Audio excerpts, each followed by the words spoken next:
Hi friends, welcome to Telugu defence news. Friends, మీకు Indian మిలిటరీపై interest ఉంటే తప్పకుండా మన ఛానల్ని సబ్స్క్రైబ్ చేసుకొని డైలీ ఫాలో అవడానికి అయితే ట్రై చేయండి. ఇక ఫస్ట్ అప్డేట్లోకి వెళ్తే, మీడియా రిపోర్ట్స్ని బట్టి అమెరికన్ ఇంటెలిజెన్స్ రిపోర్ట్స్ రష్యా ఒక space based anti satellite nuclear వెపన్ని డెవలప్ చేస్తుందని చెప్తున్నాయి. అమెరికా ఇది సీరియస్ నేషనల్ సెక్యూరిటీ థ్రెట్ అని చెప్తుంది. న్యూక్లియర్ వెపన్స్ విషయంలో అమెరికా రష్యాల మధ్య కొన్ని అగ్రిమెంట్స్ ఉన్నాయి. రష్యా వరుసగా వాటి నుండి తప్పుకుంటూ వస్తున్న విషయం తెలిసిందే. 1967లో అమెరికా రష్యాలతో పాటు ఇంకొన్ని దేశాలు కూడా ఔటర్ స్పేస్ ట్రీటీ అనే అగ్రిమెంట్ని సైన్ చేశాయి. దీని ప్రకారం ఈ కంట్రీస్ స్పేస్లో అలాగే వేరే ఏ ప్లానెట్స్లో కూడా న్యూక్లియర్ వెపన్స్ని డిప్లాయ్ చేయడానికి వీల్లేదు.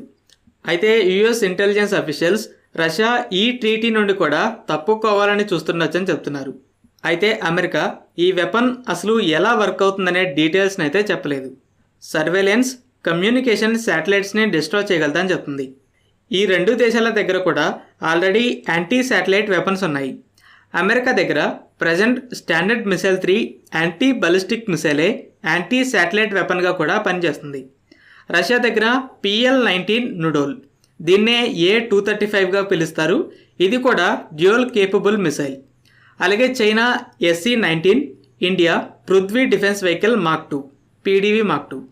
4 దేశాలు యాంటీ శాటిలైట్ వెపన్స్ని డెవలప్ చేశాయి. అయితే స్పేస్ బేస్డ్ వెపన్స్ అంటే వీటిని గ్రౌండ్ నుండి కాకుండా స్పేస్లోనే తిరుగుతుంటాయి. న్యూక్లియర్ ఎక్స్ప్లోజన్తో మల్టిపుల్ శాటిలైట్స్ని డిస్ట్రాయ్ చేయగలవు.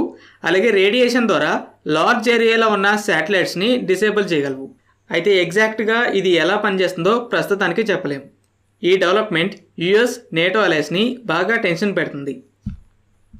ఏఎన్ఐ ఇచ్చిన రిపోర్ట్ని బట్టి ఇండియన్ నేవీ తర్వాత ఇప్పుడు ఇండియన్ ఎయిర్ ఫోర్స్ కూడా తపస్ డ్రోన్స్ని కొనడానికి ఇంట్రెస్ట్ చూపిస్తుంది. తపస్ జాయింట్ సర్వీసెస్ రిక్వైర్మెంట్స్ని మీట్ అవ్వకపోవడం వల్ల ఈ ప్రాజెక్ట్ దాదాపు క్లోజ్ అయ్యేదాకా వెళ్ళిన విషయం తెలిసింది. అయితే Indian navy Andaman Nicobar islands నుండి ఆపరేట్ చేయడానికి సూట్ అవుతుందని ఇంట్రెస్ట్ చూపించింది.